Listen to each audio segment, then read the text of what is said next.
I'll never forget the sound of my mom's voice when she told me, "We're not doing anything for your birthday this year. It wouldn't be fair to your brother." Just like that. No apology. No explanation that made sense. No offer to make it up to me later. I just stood there in the kitchen, holding the edge of the counter like it would stop my stomach from dropping, trying not to show how much it stung. She didn't even look up from the grocery list she was writing. Like what she'd just said wasn't a gut punch. Like it was obvious. Reasonable, even. My name's Sam. I was 18 at the time, and up until that moment, I hadn't fully realized just how invisible I'd become in my own family.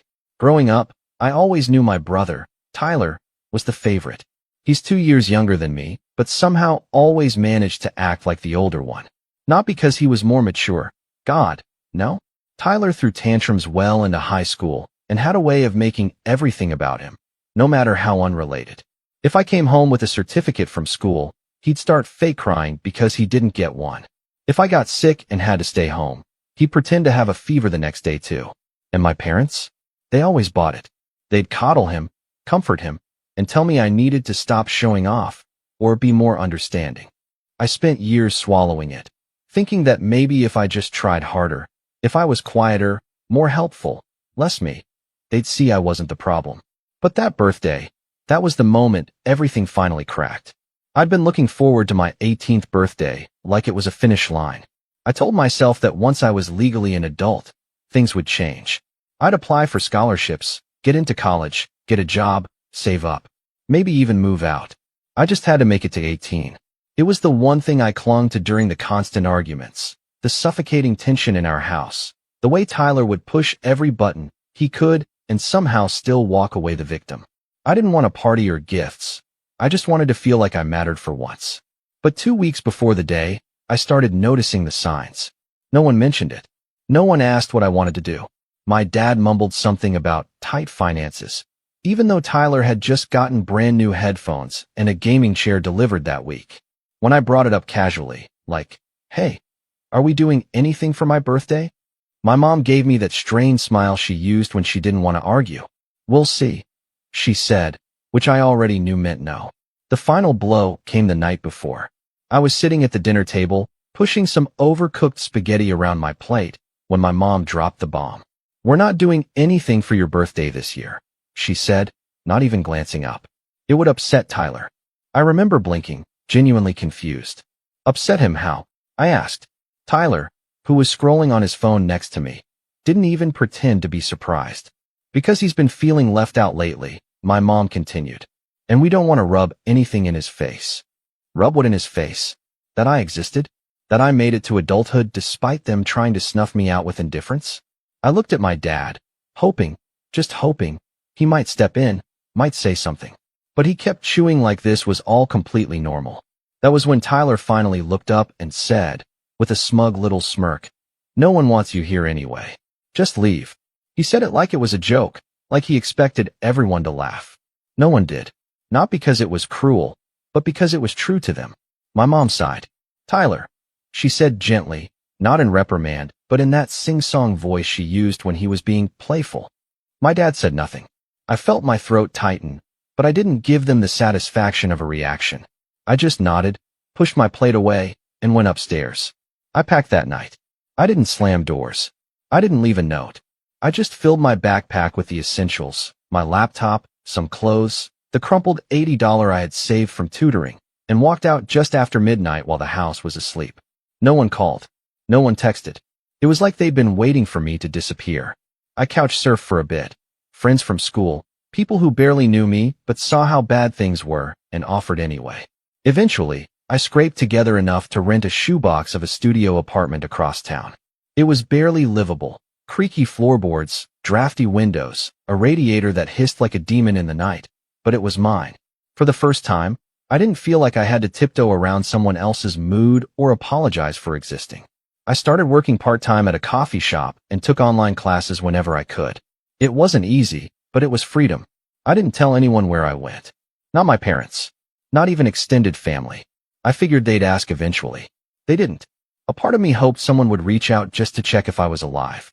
No one did. I blocked my mom and Tyler on everything, kept my address off social media, and changed my number. It was like cutting off a tumor. Painful at first, but necessary to survive. I told myself I was done with them, that I could move on. And for a while I did. Until a year later, almost to the day, I opened my front door to find Tyler standing there. Disheveled, red-eyed, crying, screaming, saying I'd stolen the life that was meant for him. And just like that, everything I thought I'd escaped came roaring back. I froze. For a second, I genuinely thought I was hallucinating. Tyler, my brother, was standing in the hallway of my apartment building like some ghost from a past life I'd worked so hard to bury.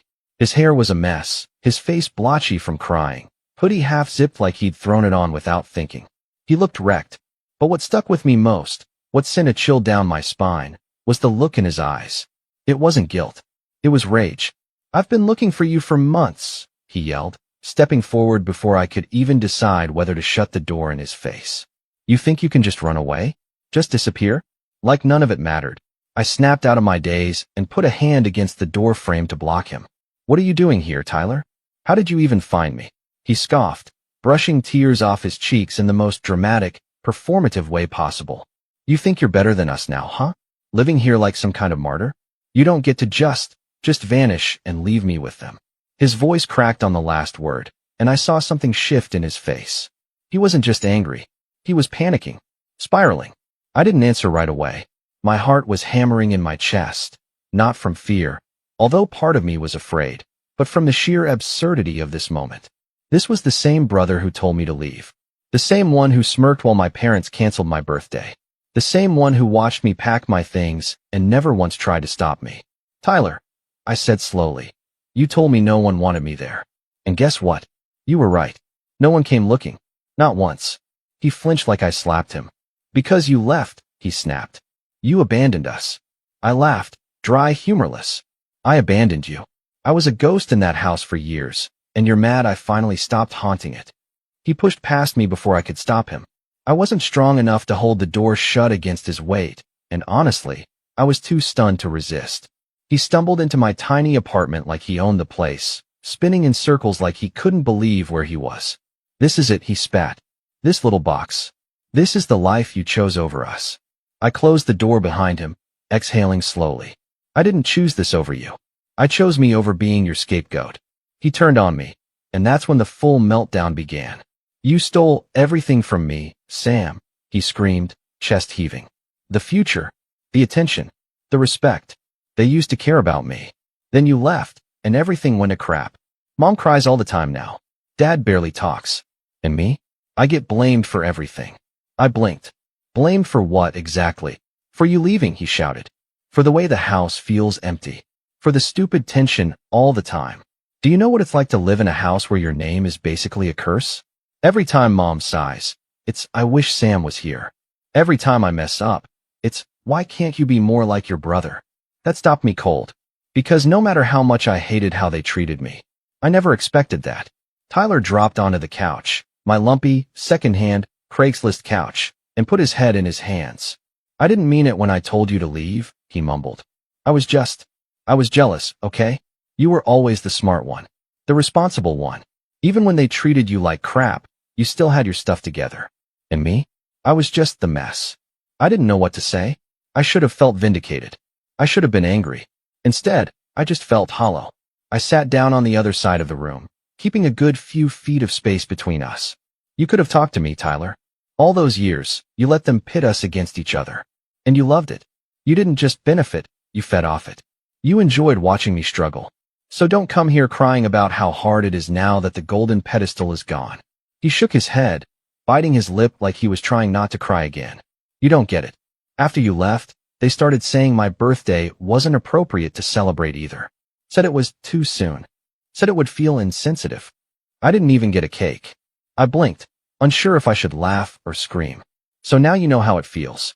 And that's why you're here? Because suddenly you're not the center of attention anymore." "No," he shouted, eyes wide. "I'm here because I want things back the way they were." I stood up. "That's never going to happen," I said, ice in my voice now. "And honestly, if you came here expecting me to feel sorry for you, you're wasting your time." His eyes scanned the room again.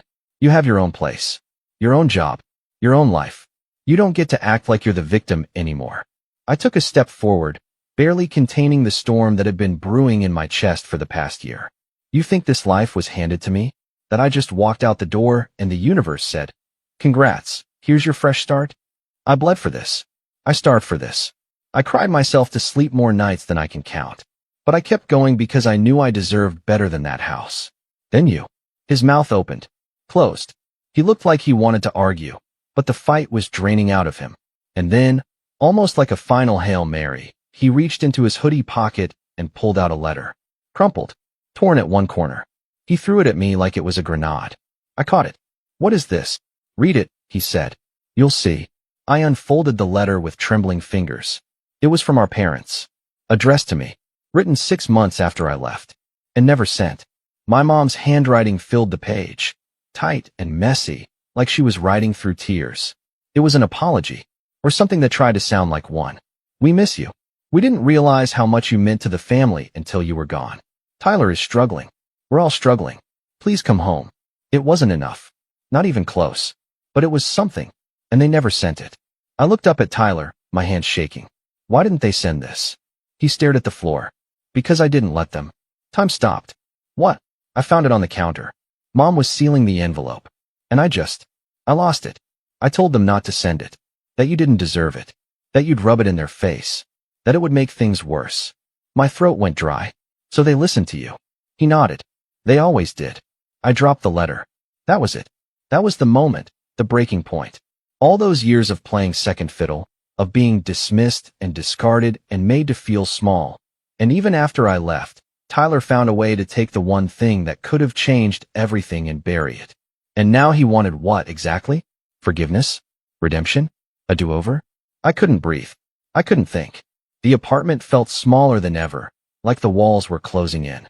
And Tyler, my brother, my childhood enemy in every sense but name, was staring at me with wet eyes and trembling lips like he was the one who'd been wronged. But before I could speak, before I could say anything, he muttered something under his breath that shattered what little restraint I had left. I should have been the one to leave. I narrowed my eyes. What? He looked up, face twisted with something dark. You don't get it, Sam.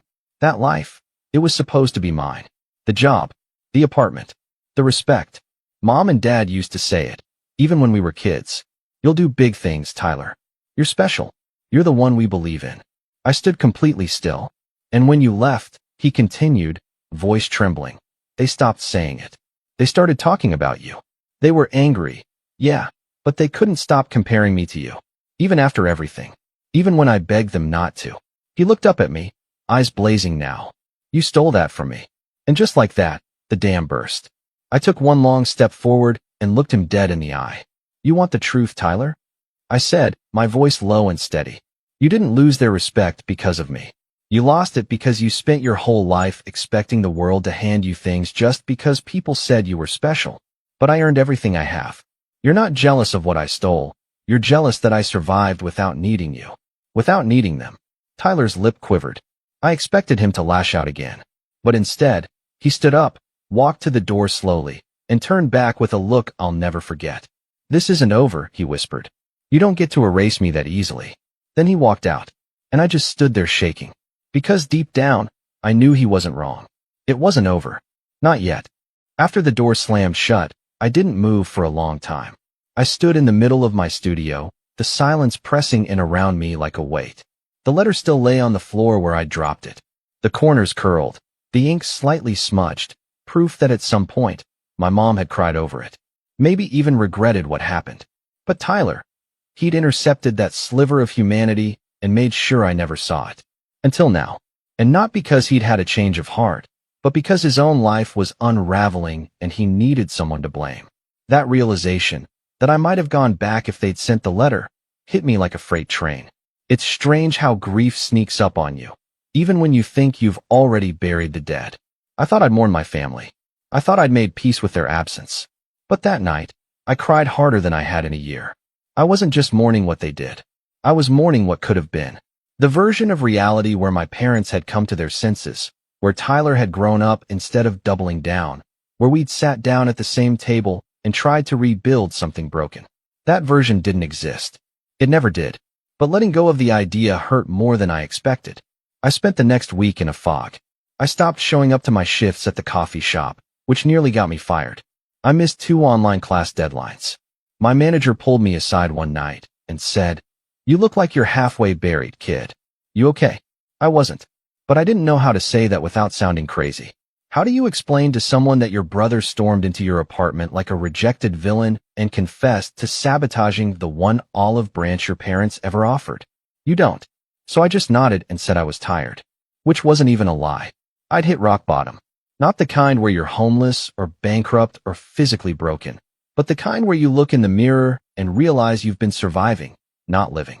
That your whole life has been about getting away from something, not going towards something. I was 19, in a windowless studio with water stains on the ceiling and a secondhand mattress that smelled like regret. I had no family, no safety net, and no roadmap. Just me. And for a while, that scared me. But slowly, quietly, something shifted. It started with a job listing. A girl from my online class group chat, someone I'd only talked to a handful of times, posted about a nonprofit in need of part-time assistance. Data entry, mostly, with some admin stuff.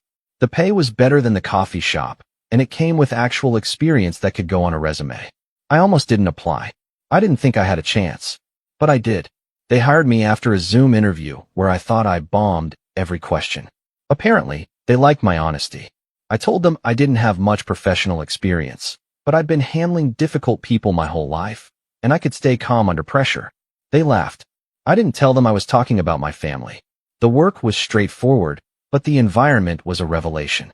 The people were kind, respectful. My supervisor actually asked for my opinion during meetings. For the first time in my life, I felt like my voice had weight. It was the smallest thing, but to me, it felt like gold. I started taking pride in my job. I showed up early, asked questions, even helped streamline a filing system that was driving everyone nuts. They noticed. A month later, they offered me more hours. 2 months after that, they asked me if I'd consider staying on full-time after I finished school. Me, the kid who packed his bags and walked out of a house where he didn't even get a birthday. It wasn't just the job. Other things started falling into place, too.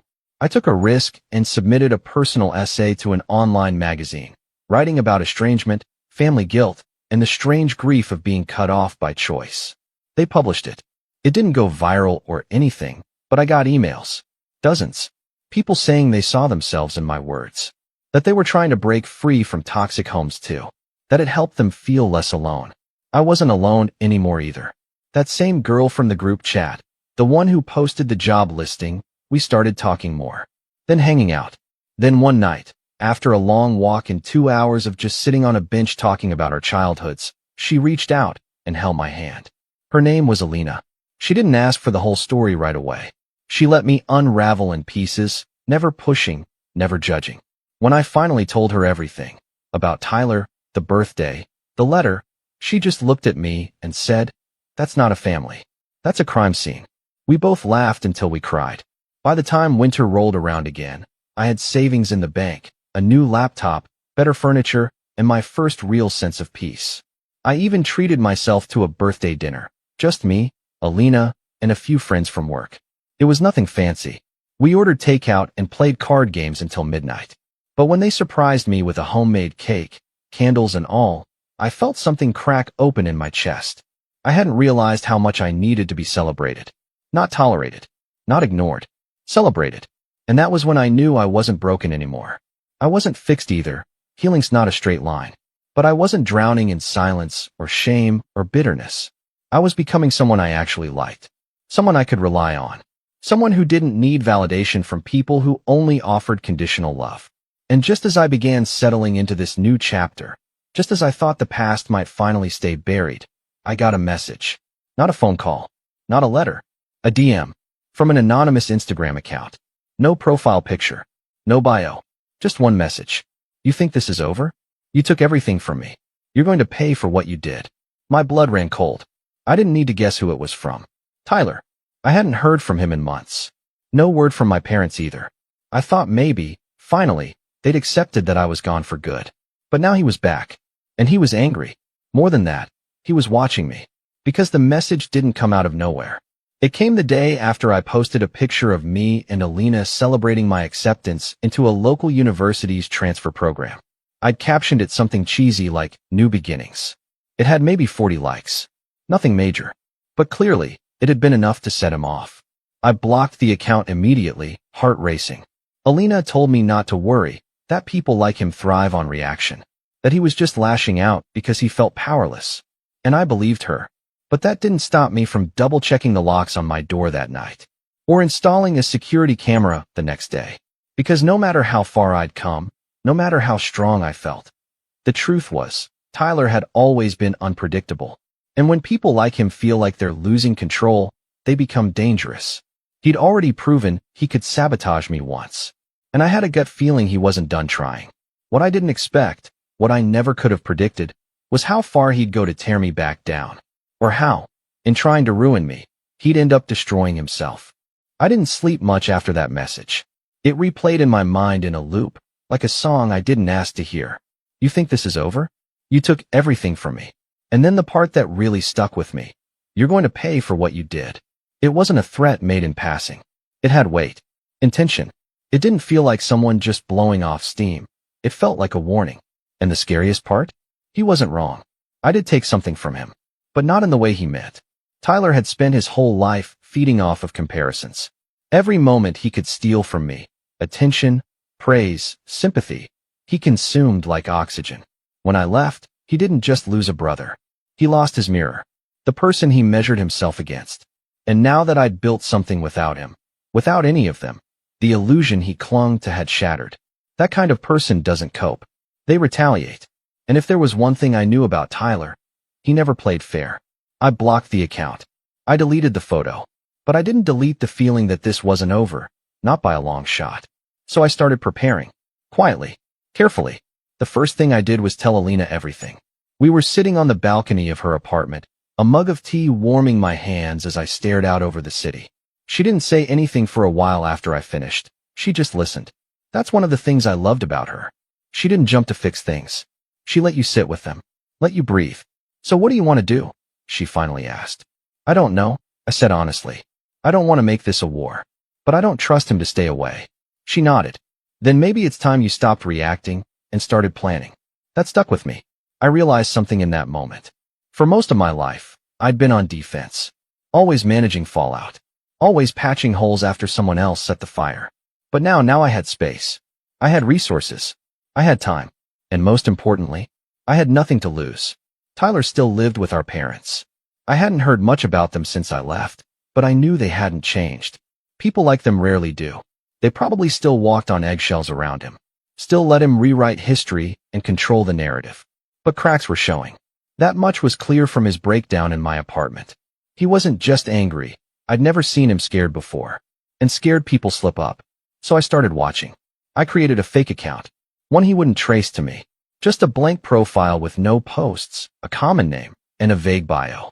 I followed some of his old friends from high school, a few extended family members, even some mutuals from my online classes, anyone who might have had a reason to follow him back. It took 3 days. Then he accepted the follow request. From there, it was easy. He wasn't private. He never had been. Tyler loved attention. Even now, when he was supposedly suffering, he still posted like he was the star of a reality show. Sad selfies with dramatic captions. Song lyrics that barely veiled threats. Screenshots of texts with my parents that made them sound like villains. It was a curated mess. But the comments were what caught my eye. One, in particular, stood out. Yo, you still selling those Adderall scripts? Hit me up. The message was old, months before his visit, but it triggered something in my brain. Because when I was still at home, I remembered seeing Tyler take pills before tests. At first, I thought he had a prescription. But then I caught him bragging to a friend once, laughing about how easy it was to get study drugs if you just said the right things during the evaluation. That was years ago. I'd forgotten. But now I wondered, was he selling them? I didn't want to jump to conclusions. But the idea planted a seed. So I dug deeper. I used the same fake account to reach out to one of his old classmates, someone I remembered as being a bit of a loudmouth back in the day. I pretended to be new in town, looking for someone who could help with finals. Casual, harmless language. Nothing too direct. They replied within the hour. Try Tyler, last name. Dudes always got something. I sat back, heart pounding. If Tyler was dealing, even casually, It was only a matter of time before he got caught. And the irony wasn't lost on me. For all his talk about how I stole his life, he was out there risking his future over a few $100 and a high school reputation he couldn't let go of. I knew I had options now. I could report him. Anonymous tip. Let the school handle it. Let the fallout land wherever it landed. But something about that felt incomplete. It wasn't enough. Not yet. Because this wasn't just about Tyler. It was about my parents, too. The ones who listened to his lies. Who looked the other way every time he shoved me down and played victim. Who canceled my 18th birthday because it might hurt his feelings. Who let me leave in silence and never once reached out. I hadn't spoken to them since the letter. But I still had it. Still kept it in a drawer, folded and worn from the number of times I almost threw it out. And now, looking at it again, I noticed something strange. The return address. It wasn't their house. It was a P.O. box. I'd never paid attention before. But now, I did some digging. A few quick searches revealed it was part of a rented mailbox service in a shopping plaza across town. Weird. Why would they send mail from there? Unless they didn't want anyone to know where it came from. That's when it clicked. They hadn't written that letter because they missed me. They wrote it because someone else pressured them to. I started remembering little things. Old conversations with extended family, church members, even teachers who had seen the way my family treated me. Maybe someone had said something. Maybe a social worker got wind of it. Or a distant relative demanded they reach out. And rather than admit what really happened, my parents wrote a letter, sealed it, and never sent it, but made sure it looked like they had. And Tyler destroyed it because he knew if I read it, I might come back. He wasn't just protecting his ego. He was protecting their lie. That was the final piece I needed. Because now, it wasn't just about revenge. It was about truth. So I started building a paper trail. I gathered everything. Screenshots of Tyler's messages, social media posts, the DM he sent me, old voicemails from my parents that I'd saved back when I first left. I wrote down everything I remembered from growing up, the favoritism, the gaslighting, the neglect.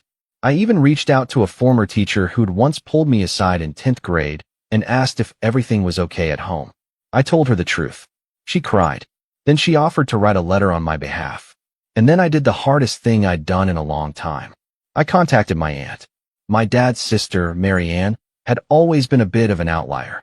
She lived a few hours away, rarely came to family events, and was openly critical of my parents when I was younger. I used to think she was just difficult. Now I realized she might have been the only one who ever saw things clearly. I found her email online through a public directory. She was a high school counselor in a nearby district. I sent her a long message. I didn't ask for anything. I just told her the truth. Start to finish. She replied the next day. I always knew something wasn't right. I'm so sorry it took this long for someone to believe you. Whatever you're planning, Sam. I'm in. It was the first time someone from my family ever said those words to me. I cried. And then I kept planning. Because Tyler wasn't going to stop until he made me the villain. But I was done playing that role. What he didn't realize was that while he'd been spiraling, I'd been documenting, watching, growing. I had friends now. Allies. Witnesses. I had a job. A college acceptance letter. A published article with my name on it. He had a trail of pills, a reputation for chaos, and a closet full of skeletons he'd never bothered to lock. I wasn't going to expose him with fire and fury. I was going to do it with the truth. And when it all unraveled, when everything he built on manipulation and lies finally came crashing down, I'd be there. Not to gloat, but to make sure he never pulled anyone else down with him again. It all came together the following spring. By then, my life had shifted completely. I was officially a full-time student, working fewer hours at the nonprofit but doing more meaningful projects, grant writing, outreach planning, community partnerships. I had a routine. I had people. I had peace. But beneath it all, I still carried the weight of what Tyler had said in my apartment. You took the life that was meant for me. He believed that down to his bones. And because he couldn't steal it back, he was hell-bent on tearing it apart. That was his nature. Always was. So when I finally moved forward with my plan, it wasn't out of rage. It wasn't revenge for the sake of revenge. It was closure. Justice. And it started with a single envelope. Inside was a printed packet, 10 pages long. Page 1. A cover letter written by me, with the subject line. Statement of concern. Pages 2 through 10. Documentation. Screenshots. Emails. Character witness statements. Records of harassment. Evidence of drug sales and distribution collected over months. Even a note from my old teacher, now retired, describing years of observed neglect and emotional abuse in our home. I didn't send it to the school. I sent it to 3 places. The university Tyler was still attending. His grades had slipped, but he was still hanging on by a thread. The local police department, with a redacted version focused on the drug sales and online threats, delivered via their anonymous crime tip system. My Aunt Marianne, along with a letter just for her, asking her to send the file to anyone she thought could help if things didn't move fast enough. She did one better. She handed it to a lawyer. And that's when the dominoes started falling. It didn't happen overnight. These things never do. But within 2 weeks, the university's conduct office emailed Tyler to schedule a formal disciplinary hearing. They didn't tell him who submitted the complaint, but they didn't have to. He knew. Because that same week, 2 detectives came to my parents' house asking about a prescription pill ring operating in their son's name. Tyler panicked. He deleted his Instagram, deleted his Twitter, took down every post with even a hint of incrimination. But it was too late. Screenshots don't vanish. Witnesses don't unsee things. And me? I stayed quiet. Until the news broke in our old neighborhood Facebook group. Someone posted that Tyler had been suspended from school, that he was under investigation, that a few students had come forward with screenshots showing him offering pills in exchange for money, or worse, for favors. And just like that, the golden child image he'd clung to for so long shattered in full view. It hit my parents like a freight train. At first, they denied it, said it was all lies, that someone out there had a vendetta. They even tried to blame me, spreading rumors through the extended family that I'd manipulated the situation out of spite. But no one believed them. Not anymore. Because the evidence was undeniable, and I had more allies than they realized. My Aunt Marianne, God bless her, went on a quiet crusade. She contacted family members one by one, shared the letter I sent her, told them what had really happened in our house. The favoritism, the neglect, the years I spent isolated, silenced, and discarded. People listened. They started asking questions. My cousin Emily, who I hadn't spoken to in years, messaged me to say, "I'm so sorry. I wish I'd known. I believe you." Even my grandparents, who had always kept their distance, sent a letter. A real one. "We had no idea what was going on. We thought your parents were just dealing with stress. We see now how wrong we were. We're proud of you, Sam. And we're sorry we weren't there when you needed us most." I cried when I read it, because it was the first time the people who should have protected me actually took responsibility. But the real moment of justice came during the university hearing. I wasn't there in person. I didn't need to be. My statement had already been submitted, along with all the documentation. But Tyler was there. And so was a student witness, a guy named Malik who'd been burned by him in a deal gone wrong. He'd been afraid to speak up until now, worried about retaliation. But once the university opened the investigation, he stepped forward. He told them everything. And with that, Tyler's academic career imploded. He was expelled. Not just suspended, expelled. His record flagged for criminal conduct. His scholarship revoked. His housing terminated. And because of the police tip, things didn't stop there. He was arrested 2 weeks later. Nothing dramatic, no handcuffs in the front yard, but the mugshot showed up online. It was buried in local news, a tiny piece under campus crime briefs. But I saw it. And so did everyone else. The fallout at home was nuclear. My parents tried to control the narrative, but it slipped through their fingers like water. Tyler had always been their star, their excuse, their projection of everything they wished they were. And now that he'd crumbled, so did their lies. I started getting messages. From people who used to mock me. From classmates who ignored me. From old neighbors who used to believe every word my parents said. Every message was the same. I had no idea. "I'm sorry. You didn't deserve that." I didn't respond to most of them. I wasn't doing this for recognition. I was doing it for peace. But there was one thing left. One final moment I needed. Not out of anger, but to finally put it all to rest. So I wrote my parents a letter. Short, calm, honest. "Dear Mom and Dad, I know you're looking for someone to blame. I know you want to believe this all came out of nowhere. But the truth is, you built this. You built Tyler into someone who believed he was untouchable. You punished honesty and rewarded manipulation. I didn't ruin his life. I saved mine. I wish things had been different. I really do. But I'm not coming back. I have people now who see me. I have a life that doesn't revolve around walking on eggshells. Don't contact me again. Sam. I didn't expect a response. And I didn't get one. Tyler was sentenced to community service and placed on probation. He avoided jail time. First offense, family lawyer, privilege, still working overtime. But his record was marked. He lost job offers. Lost credibility. The last I heard, he was working nights at a local warehouse, living back home, barely speaking to anyone. My parents retreated from the world. Their once perfect family image, gone. Their holiday newsletters, canceled. Their smiles at church, hollow. The people who once praised them now whispered behind their backs. And they had no one left to blame. Just the truth. And me? I graduated. Alina and I moved into a bigger place. One with windows and warm floors and no ghosts in the corners. She framed my first published article and hung it by the desk where I write now. We host dinners with friends. Celebrate birthdays without guilt. And sometimes, when I walk past a mirror, I barely recognize myself. Not because I've changed, but because I've finally become me. I used to think revenge was about hurting someone back. But now I know the most powerful revenge is simply this: living a life they can't touch, and they never will again.